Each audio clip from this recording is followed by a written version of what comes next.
Did you ever wonder what happens to horses after they retire?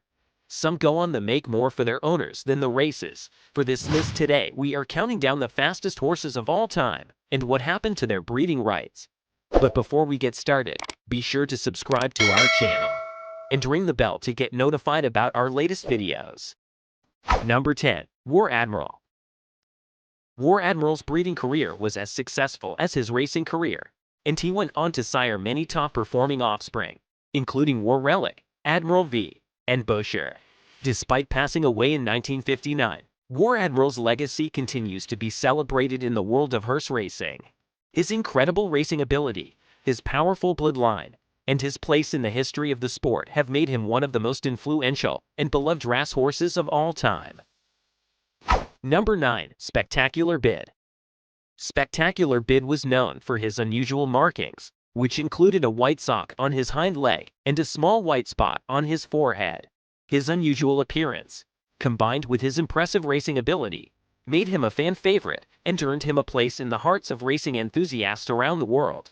After his racing career ended, Spectacular Bid's breeding rights were sold for a reported $22 million, and he went on to become a successful sire, producing many successful offspring. Number 8. Black Caviar.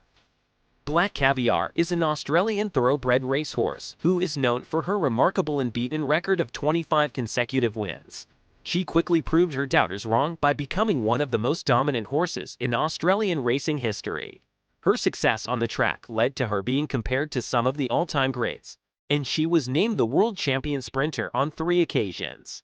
After her racing career ended, Black Caviar's breeding rights were sold for a reported $8 million, and she has gone on to produce some successful offspring. Number 7. Secretariat. Secretariat is widely considered to be one of the greatest racehorses of all time, having won the Triple Crown in 1973 with record-breaking performances in all 3 races. His time of 2 minutes and 24 seconds in the Belmont Stakes still stands as the fastest ever recorded in that race. He suffered from a condition called big head as a foal, which caused his head to appear larger than his body and made it difficult for him to stand and walk. However, he overcame this setback and went on to become one of the most dominant horses in the history of the sport. After his racing career ended, Secretariat's breeding rights were sold for a then record $6.08 million, and he went on to become a highly influential sire. Number 6. Affirmed. Affirmed was an American thoroughbred racehorse who won the Triple Crown in 1978. What makes Affirmed unique is that he had a fierce and legendary rivalry with another top-performing horse, Alidar. The 2 horses faced each other in multiple high-profile races, with Affirmed ultimately winning 7 out of their 10 matchups. Their rivalry captured the attention of the racing world and cemented both horses' places in history as all-time greats. After his success on the track, Affirmed's breeding rights were sold for a then record $14.4 million, and he went on to become a highly influential sire. Number 5. Cigar. A 16-race winning streak by the Cigar, an American thoroughbred racehorse, was an accomplishment at the time unequaled by any other horse in North American racing history. He won major contests including the Breeders' Cup Classic and the Dubai World Cup during his winning streak, and in 1995 and 1996, he has voted the American Horse of the Year. Cigar's tale is noteworthy because his early career was quite ordinary, and he didn't start to find his footing until he was sent to a new trainer, Bill Mott. Being a highly sought-after sire as a result of his racing performance, his breeding rights were finally sold for an estimated $25 million. Number 4. Sunday Silence. The 1989 Kentucky Derby and Preakness Stakes were won by the chestnut thoroughbred racehorse Sunday Silence, who nearly missed winning the Triple Crown by placing second in the Belmont Stakes. He rapidly disproved his critics by rising to the top of the racing world, taking home numerous important victories, and earning more than $4.9 million during his racing career. Being a highly sought-after sire as a result of his racing success, his breeding rights were finally sold for a then record $17 million.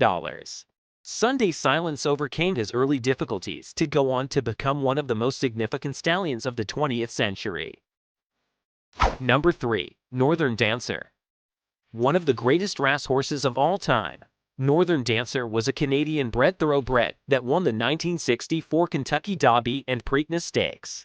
His narrative is made interesting by the fact that he was a relatively small horse, measuring only 15.2 hands, which is considerably smaller than many of the horses he competed against. Due to his performance on the racetrack, his breeding rights were sold for a then-record $1 million, opening the door for him to become one of the 20th century's most important sires. Given that many of the best thoroughbreds in the world today can be found in his ancestry, he is now considered to be a great racing legend.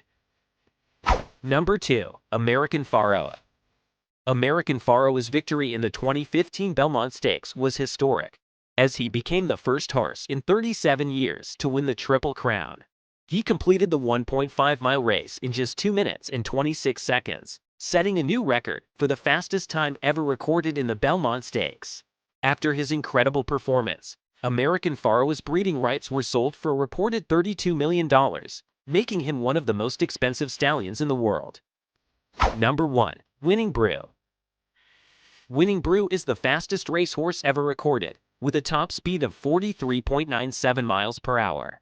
She achieved this speed in a race at the Penn National Racecourse in Pennsylvania in 2008. Winning Brew was not a particularly successful racehorse, and her breeding rights were never sold. Despite her record-breaking speed, she was not considered to be a top-level racehorse in terms of her racing ability and pedigree. As a result, her breeding rights were never sold, and she did not produce any notable offspring. She retired from racing in 2008 and went on to live out the rest of her life at a farm in Pennsylvania. So guys, that was it for this video. What did you think about our video? Let us know in the comment section below. If you are new to our channel, be sure to subscribe and ring that notification bell to get notified about our latest videos. Thanks for watching.